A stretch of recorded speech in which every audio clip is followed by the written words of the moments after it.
Tiger fans, welcome back to another video, and this one's an absolute ripper and one you don't want to miss. We're talking father-son prospects again, and we do have Lou Kellaway available to select at the end of 2025.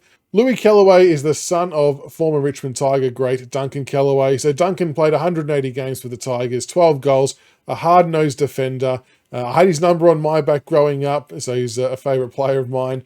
But Louis is 183 centimetres. He plays for Sturt in the SANFL. Last year, he played under 18s as a bottom major.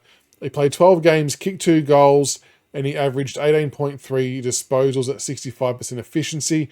He had a couple of games where I think he was in the 30s for disposals as well. But from the games I watched, he was very, very impressive, it must be said. Played mainly as a midfielder in at the centre bounce, which I wasn't kind of expecting when talking about a Kellaway, to be honest, but that's just because his dad was a tough-nosed defender. But Louis got some really good explosive speed away from the stoppage. So he's not really the in and under player who's feeding the ball out. He's actually more the second possession kind of player on the outside of the packs who uses the power that he's got in his legs to burst away from packs to deliver the ball inside 50. So yeah, a bit of a different type of midfielder to what we've probably picked up this year, which is good. He's quite composed in traffic, pretty good vision in tight with the releasing handballs as well. And the one thing that I really liked about Lou Kellaway was at a lot of the centre bounces, I noticed that he's actually on the move, like on his toes, moving around in anticipation of where the ball's going to go. So he's not actually standing flat-footed, where a lot of other midfielders you watch coming through the ranks quite often will stand flat-footed around the stoppages. So it's a little bit harder to get away and execute some fast-paced breakaways when you're standing flat-footed. But yeah, Louis likes to be on the move, which I thought was a really good thing from a developmental point of view. And obviously the ball doesn't always go to him, but if it does get to the area he's on the move to, he's going to be extremely hard to stop because he's already got momentum going forward and speed breaking away from the pack, which is one of his assets. He's very clean at ground level as well. A couple of nice half volley pickups, and just clean below the knees, which is good. One of the most important facets of his game that I loved was whenever the ball was turned over, his work rate defensively was actually really, really good. So you would often see him, put the head down and run really hard to get back behind the ball to help out the midfielders and to help out the defenders for any transition football that was coming down the other end of the ground. I probably wasn't expecting to see that, but I think as a protege type midfielder and something that we kind of really don't have a lot of currently is someone who works hard defensively, I thought that was a really good trait to see. So hopefully he keeps building on that.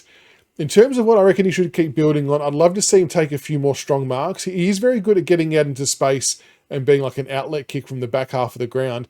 Love to see him take a few more, strong contested marks. I know his frame probably doesn't allow for that. And I'd love to see him use the ball a lot more inside 50 by foot. He does release handball quite a bit, but he's giving it to someone in a better position, so it's not a bad thing. But selfishly, I'd love to see him kick the ball because he's a nice kick. He also played in the SANFL under-17s future games and was named in the best. I couldn't find any stats in terms of the numbers, but I did have footage from the game, which is rolling through this video.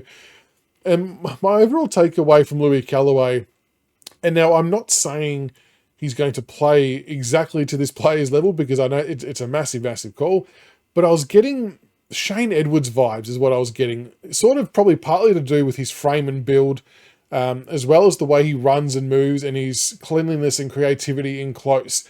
I don't know. I just came away from watching these videos feeling like a bit of a Shane Edwards vibe. If he can get to half or 3/4 of what Shane Edwards gave Richmond Football Club, we'll be absolutely onto a winner here. It would be massive for us. In terms of a projected draft place, mixed reviews. I mean, I think early on in the year, he was probably looked at as a second to third rounder. But then as the year got on, I think he got progressively a bit better and became a bit more into calculations. Some places have said maybe top 15 to 20. That might be at the real higher end. And this is all based off last year. So Lou Kellaway, we're looking for a massive year for him this year, under 18s for Sturt. And it's also worth noting as well that he has been doing quite a bit of work already at Richmond. So you would have actually seen him on a few training videos that the club's posted, doing some defensive midfield work, in drills and things like that as the defending players. So he's already getting a taste of an AFL environment, and if he's already training at the club and doing things like that, hopefully that means we've got a really solid eye on him I feel like he is someone that we will pick up as a father-son in 2025. What's left to be seen is how high of a pick do we have to use. Obviously, we're going to probably end up with a good first rounder this year ourselves. Plus, we've got North Melbourne's first rounder. So I dare say we'll utilise them on picks or traded.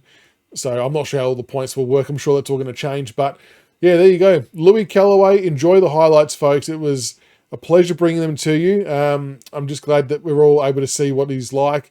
And we'll keep a close eye on him in 2025. And hopefully he keeps growing and developing. But make sure you like and subscribe for more Richmond content. And I'll see you on the next one. Go Tigers.